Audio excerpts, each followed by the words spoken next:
ձեզ, հարգելի նախագահ, նախ ուզում եմ շնորհավորել ձեզ առաջին անգամ է առիթ լինում իսկ հանձնաժողովի ներկա լինել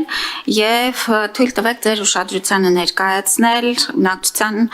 բժշկական օգնության եւ սպասարկման մասին օրենքի մեջ փոփոխություններ մտցնելու նախագծին։ Այս նախագիծը պայմանավորված է բժշկական կազմակերպությունների կառավարման որակի եւ արդյունավետության բարձրացմամբ եւ մենք առաջարկում ենք, որպեսզի վերանայվի առողջապահական կազմակերպություններում ընթացիկ գործունեությունը ղեկավարող գործադիր մարմնի հավակնորդին ներկայացվող պահանջները։ Նախագծով առաջարկվում է, որ նախ դրվի տարբերակում նույն առաջնային օղակի կցագրված բնակչության թվի առումով, որպեսզի մենք մի կողմից ունենանք ավելի մեծ խոշոր բժշկական կենտրոնների եւ պոլիկլինիկաների կառավարման մասով ավելի փորձառու ղեկավարներ, բայց մյուս կողմից էլ այն գյուղական ամբուլատորիաների կամ մարզային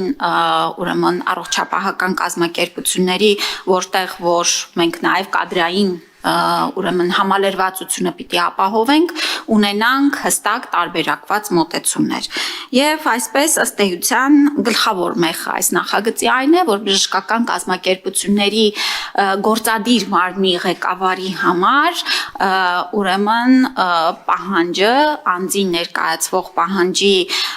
իմպերատիվ բժշկական կրթություն ունենալու հատվածը փոխարինվում է եւ դրվում է ավելի լայն հնարավորություններ, ինչը նշանակում է, որ թե բժշկական կրթություն ունեցող անձինք, ովքեր որ կունենան հանրային ուրեմն առողջապահության ոլորտում կառավարման փորձառություն կամ կրթություն եւ նաեւ ոչ բժշկական կրթություն ունեցող անձինք, ովքեր որ կունենան արդեն եւս կազմակերպչական եւ առողջապահական կազմակերպություններում աշխատանքային փորձառություն, եւս կարողանան հավակնել գործադիր մարմնի ղեկավարի պաշտոնին։ Այստեղ պետք է ընդգծեմ, որ իհարկե մեր բժշկական կենտրոններում պետք է բարձրացվի նաեւ բուժական գծով տեղակալների պատասխանատուների դերակատարումը, որովհետեւ ըստ էության նրանց վրա ուրեմն ինչպես որ այսօր է, հիմնական մասնագիտական առաջնորդությունն է դրված եւ մեր ուսումնասիրություններն ու նաեւ միջազգային փորձի ուսումնասիրությունը ցույց է տալիս, որ ըստ էության այս դուալ կառավարման գործադիր մարմին ունենալու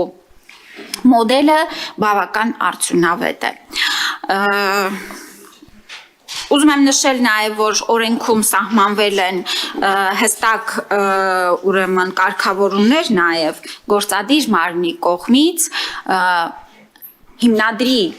ներկայացված պահանջների եւ կառավարմանը ներկայացվող ռազմավարական ուղղություններին չհամապատասխանելու կամ իր վրա դրված պարտականությունների թերացման առումով որոշակի պատասխանատվության դրույթներ, ինչը մի կողմից հստակեցնելու է նաև մեր ուրեմն հարգարժան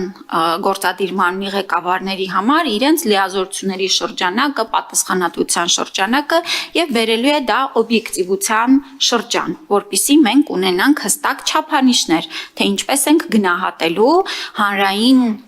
բարիք հանդիսացող բժշկական կենտրոնների կառավարող անձանց աշխատանքը։